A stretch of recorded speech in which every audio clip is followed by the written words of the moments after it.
அனைவருக்கும் விநாயகர் சதுர்த்தி நல்வாழ்த்துக்களுடன் உங்கள் புவனா.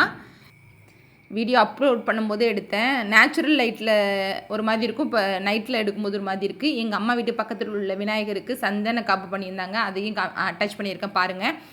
நெக்ஸ்ட்டு வந்து நம்ம வடைக்கு வந்து மிக்சியில் மாவு அரைக்கும் போது நல்லா மிக்சியிலேருந்து எடுத்ததுக்கப்புறம் மாவை நல்லா ஒரு ஸ்பூனோ ஃபோர்க்கோ வச்சு நல்லா மாவை அடிச்சுட்டு நீங்கள் வடை தட்டினீங்க அப்படின்னா நம்ம கிரைண்டரில் அரைச்ச அளவுக்கு ஓரளவுக்கு மாவு நல்லாயிருக்கும்.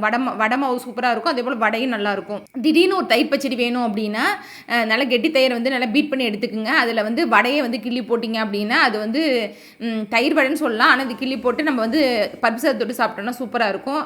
ட்ரை பண்ணி பாருங்கள். உங்களுக்கு இன்னும் அது வந்து நல்லா இருக்கணும் அப்படின்னா அதில் வந்து கடுகு அதுக்கப்புறம் சாம்பார் வெங்காயம் பச்சை மிளகாலாம் நைஸாக அரிஞ்சிட்டு தாளித்து கொட்டினீங்க அப்படின்னா அதுவும் சூப்பராக இருக்கும். அதுக்கப்புறம் நான் வடை தட்டி போட்டுட்ருக்கேன்.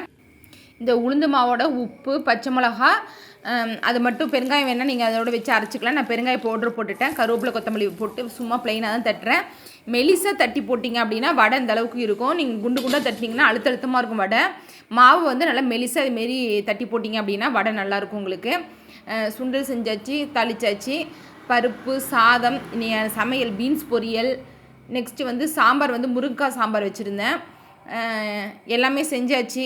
அப்புறம் பாயசம் முன்னாடியே செஞ்சு சாமிகிட்ட போய் நம்ம அபிஷேகம் பண்ணுறதுக்கு முன்னாடியே நெய்வேத்தியத்துக்கு வேணும் அப்படின்னு சொல்லிட்டு கொஞ்சம் சேமியா பாயசம் செஞ்சேன்.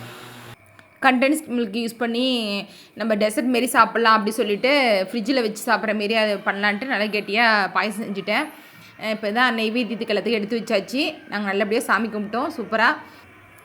நீங்கள் என்னென்ன செய்வீங்க, நெய்வேத்தியம் பண்ணுவீங்க அப்படி சொல்லிட்டு கமெண்டில் சொல்லுங்கள். கண்டிப்பாக வந்து ஃபீட்பேக் கொடுங்க, எனக்கு தொடர்ந்து சப்போர்ட் பண்ணுங்கள். அப்போ தான் எனக்கும் நல்ல நல்ல வீடியோக்கள் போடுறதுக்கு வந்து உற்சாகமாக இருக்கும்.